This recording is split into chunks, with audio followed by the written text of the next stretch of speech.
CAP, Agricultores de Portugal, 1975-2025. 50 anos de atividade em defesa dos interesses dos agricultores e produtores florestais. 50 anos a contribuir para o rumo das políticas públicas e a estimular o debate de temáticas decisivas para o setor agrícola e florestal.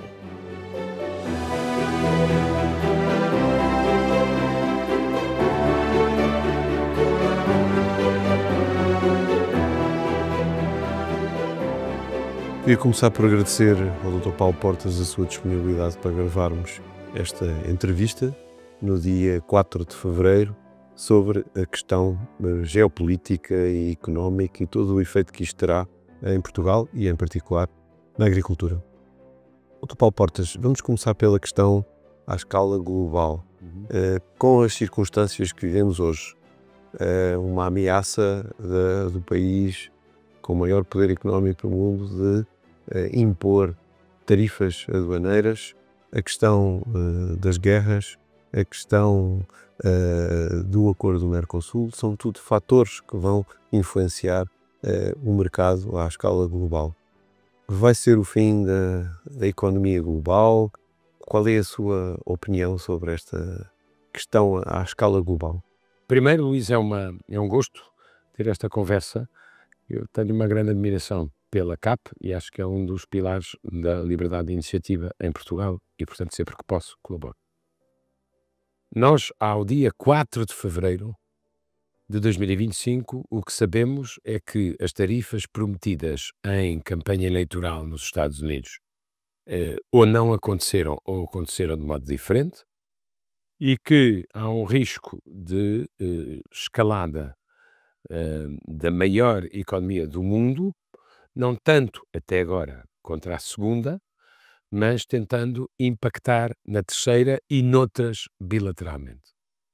É preciso perceber que nós, quando estamos a discutir um conflito tarifário entre os Estados Unidos, o México e o Canadá, estamos a discutir uma escalada de custos e de preços no segundo maior acordo comercial do mundo, que é o acordo comercial entre Estados Unidos, México e Canadá, que tem regras para superar tensões.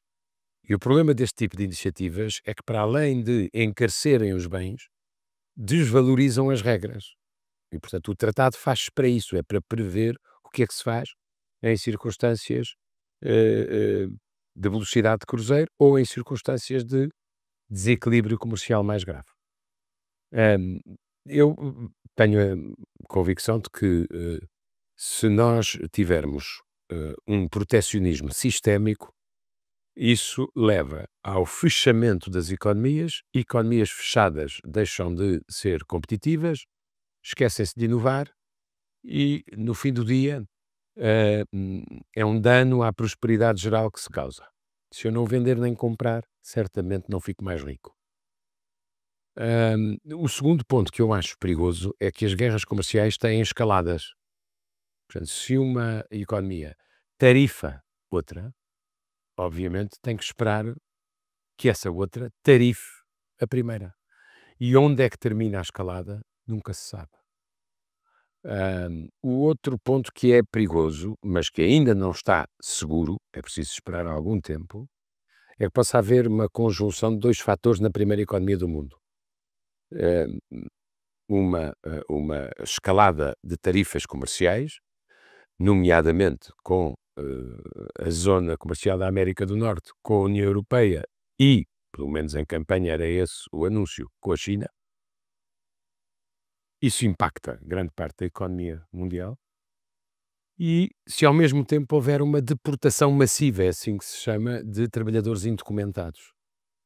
No caso da agricultura isso é particularmente relevante, porque dos trabalhadores indocumentados que há nos Estados Unidos, são 11 milhões, 9 trabalham e, portanto, contribuem para a segurança social e representam 28% dos trabalhadores da agricultura americana. Portanto, se com uma mão fizer tarifas sobre os preços, por razões totalmente políticas, não tem nada a ver com o mérito das empresas, e se com a outra mão deportar em excesso trabalhadores indocumentados que trabalham, por exemplo, na agricultura, isso obviamente faz subir os custos laborais.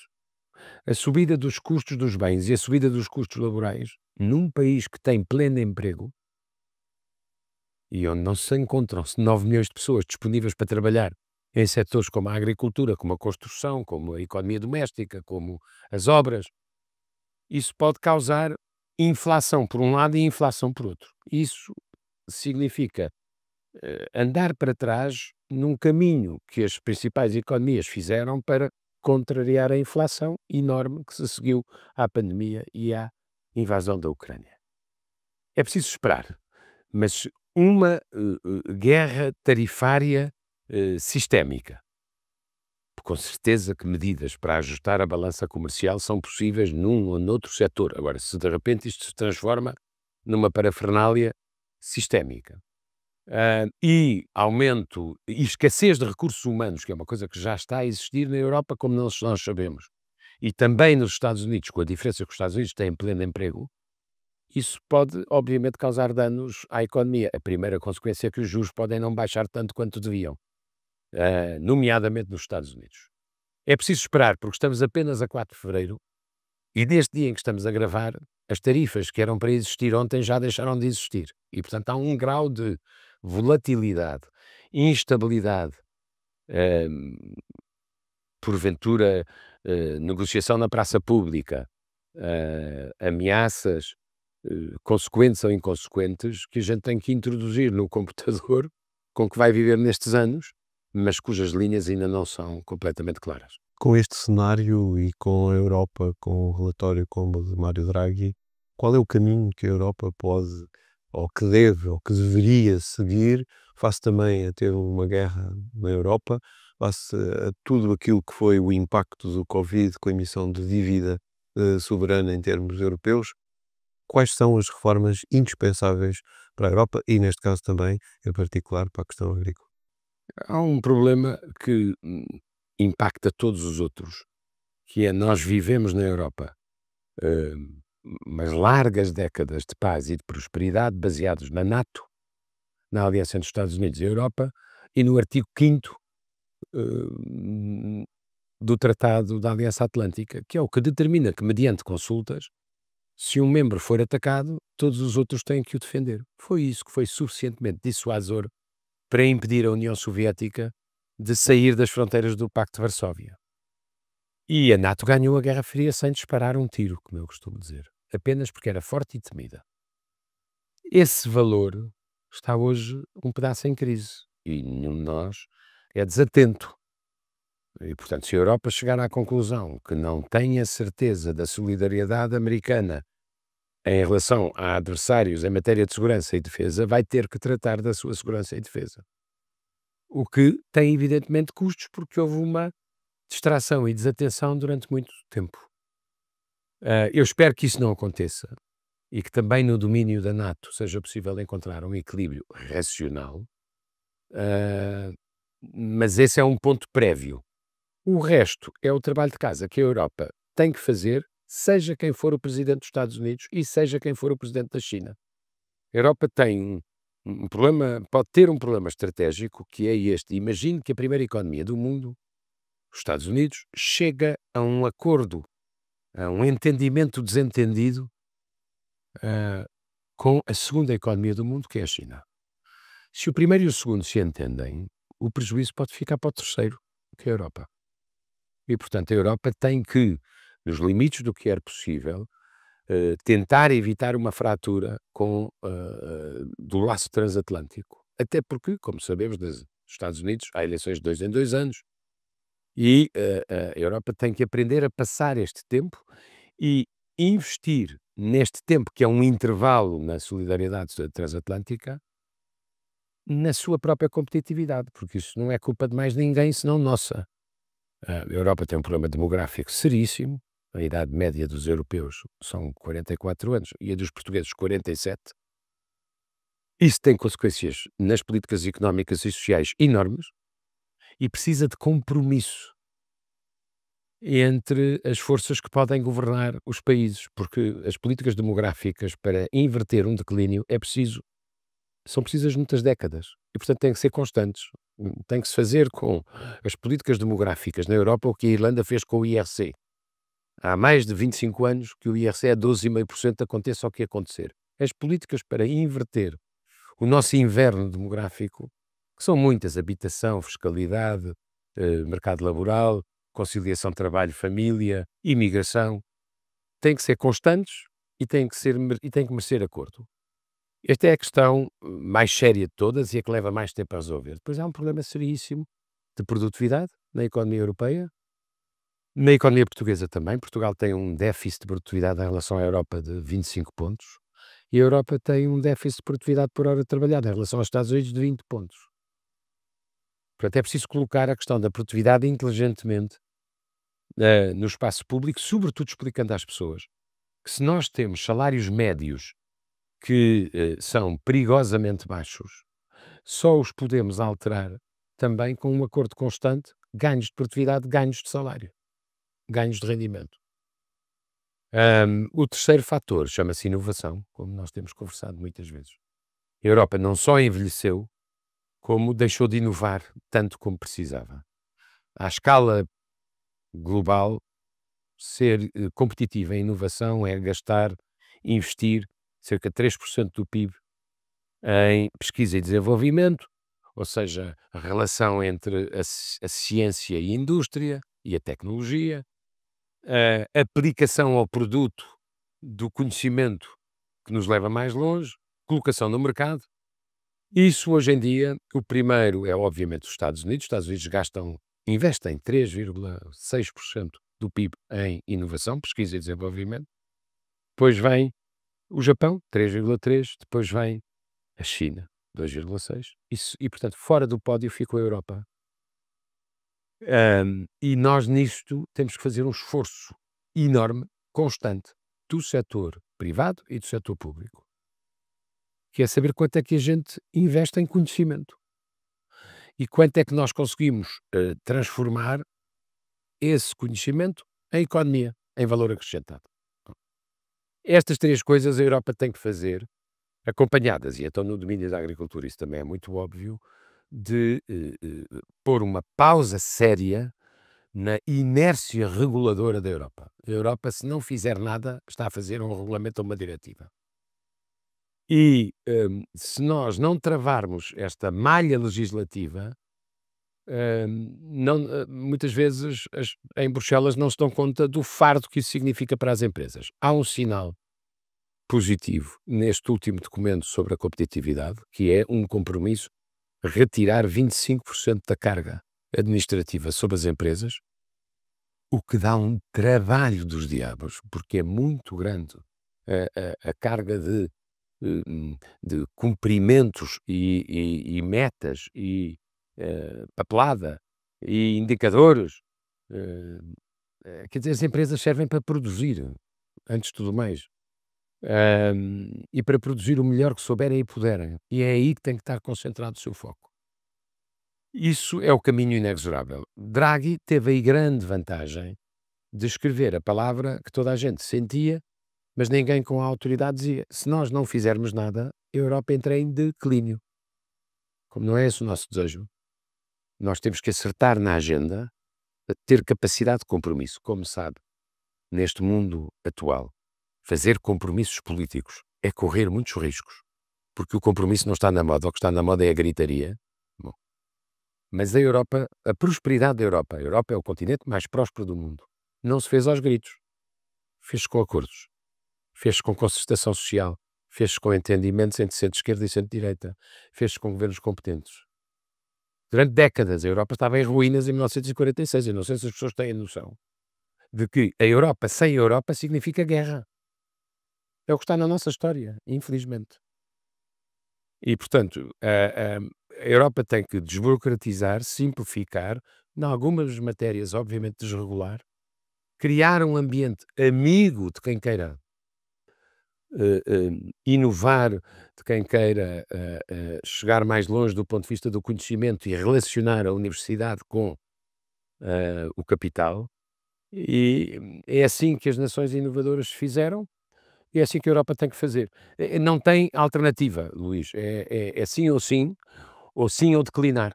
Mas apesar desse quadro realista, a Europa continua a ser o bloco económico que mais exporta bens agroalimentares do mundo e o primeiro ou o segundo que mais importa.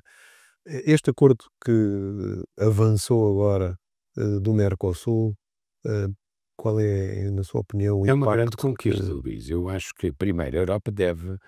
Se imagine, se há um fechamento das economias em termos gerais, a Europa deve alargar os seus mercados e deve conquistar novos mercados. Sempre que os Estados Unidos ou a China se retiram do mundo, e infelizmente têm sido mais os americanos a fazer isso nos últimos anos, há uma oportunidade para os que ficam dentro do mundo. O protecionismo na América e o protecionismo que a China terá que fazer retaliando, eu acho que deve levar a Europa a procurar uma posição de vantagem em mercados de onde os outros saem ou a que os outros não vão. O Mercosul é um caso evidente. Eu espero que o acordo veja a luz do dia. Está para ver a luz do dia há muitas décadas. Era preciso que se alinhassem as estrelas no céu entre a posição mais aberta ou mais protecionista do Brasil e da Argentina e depois na Europa. Também há protecionistas ocasionais, como nós sabemos, mas para a agricultura europeia ou para a agricultura portuguesa, vamos ir diretamente ao nosso foco. A ideia de que nós podemos ter um mercado muito mais aberto e sem tarifas do outro lado do Atlântico, com 220 milhões de habitantes que falam português e alguns de outros países Mercosul pelo menos entendem o português, que têm inclinação para os produtos agrícolas portugueses, que gostam do nosso vinho, que gostam do nosso azeite, que gostam das nossas frutas. Tudo isto sem tarifas ou com um número muito baixo de tarifas é um mercado extraordinário para as empresas portuguesas. Portanto, não só a Europa. Imagino que os Estados Unidos viram mesmo protecionistas sistémicos. Quem deve ocupar esse espaço é a Europa. Não é a China, é a Europa que deve ocupar o espaço nesses continentes, seja na América Latina, seja em África, por exemplo. E portanto, eu acho que é uma oportunidade, parece que vai contra mundi, mas não se esqueça que ao mesmo tempo, em plena pandemia, aconteceu o maior acordo comercial que alguma vez a África viu, que é o acordo de comércio continental, que junta 54 países dos 55 em África e que é também uma enorme oportunidade para a economia e empresas como as portuguesas que têm presença em África, porque podem beneficiar dele. Ou seja, na epiderme há um movimento, o que dá likes. Hoje em dia, infelizmente, confunde-se governar com ter likes, não é? Mas o que dá likes é o protecionismo. O que dá resultados económicos é o comércio. e a abertura do comércio. E a abertura do comércio. Conquista. E a conquista de novos mercados. E a conquista de posições mais relevantes. E a inovação. Veja bem, comparar o que era, em termos de inovação, a gestão de propriedades agrícolas há 30 anos e o que é hoje. Comparar o que era o marketing, o design, a marca de produtos agrícolas portugueses há 30 anos e o que é hoje, não tem qualquer comparação. Isso é feito pela inovação, isso é feito pela concorrência, isso é feito pela competição. Não é feito pelo fechamento, nem por medidas administrativas dos governos. Se eu sempre fui contra a intervenção excessiva do Estado na economia, o que é que são as tarifas? É a intervenção do Estado nas economias. É proteção. Não tem nada a ver nem com a vontade do consumidor, nem com a qualidade do produtor. Paulo, para terminar, a agricultura, a agroindústria portuguesa tem, ano após ano, vindo a aumentar a sua capacidade de exportação. Hoje em dia já representa mais de 20% das exportações de bens em Portugal e aquilo que se sente é que não há um reconhecimento por parte de quem governa da importância, do potencial que a agricultura ainda tem. Que medidas é que A agricultura poderiam... é de facto 1/5 da exportação de bens de Portugal. E as exportações são um dos sinais de desenvolvimento de uma economia. São o primeiro passo para a internacionalização. O que se passa tanto no agroalimentar, como no agroflorestal, como na agroindústria, como no agroturismo, é uma visão completamente abrangente da capacidade económica da agricultura E eu, para lhe dar um exemplo prático, a primeira coisa que eu faria, na expectativa do acordo do Mercosul ser aprovado, era fazer uma parceria com os agentes económicos da agricultura, e não só, mas sobretudo da agricultura, para desenhar uma estratégia de conquista de mercados, porque eles estão à nossa frente, nós conhecemos-los, eles conhecem-nos, gostam dos nossos produtos, e nós vamos ter uma oportunidade muito grande, sobretudo em áreas como o vinho, o azeite ou as frutas, por exemplo. E para aqueles que têm mais receio, não se esqueçam que Portugal já importa metade da carne que consome, e portanto somos autossuficientes no leite, portanto eu acho que aqui Portugal é um caso evidente em que as vantagens são maiores do que as desvantagens. E portanto, para mim, a agricultura, como a visão moderna da agricultura e a visão, atenção, territorial da agricultura, porque sem agricultores não há território gerido, eu sempre achei que era um dos porta-aviões que Portugal pode ter do ponto de vista da sua competitividade internacional. E é só crescer, só crescer, só crescer. Só conheço 2 setores assim, agricultura e turismo. Paulo, muito obrigado. Obrigado por esta sua disponibilidade Gostei. e por esta sua... E parabéns à CAP, que há de fazer 50 anos este ano. Faz 50 anos este ano, e terminar esta entrevista. Conseguem descobrir a Moca Rio Maior? Onde Ainda lá está. lá lá está. Então pronto, É, mostrava. se calhar é preciso mostrá-la. Não, é museu. Vamos terminar esta nossa entrevista com a referência a que a agricultura é um dos porta-aviões da economia portuguesa, sem dúvida, um fator extremamente positivo e que nos dá incentivo para continuar a apostar neste setor. Muito obrigado a todos aqueles que viram esta entrevista do Dr. Paulo Portas. Paulo, muito obrigado. Muito obrigado, Luís.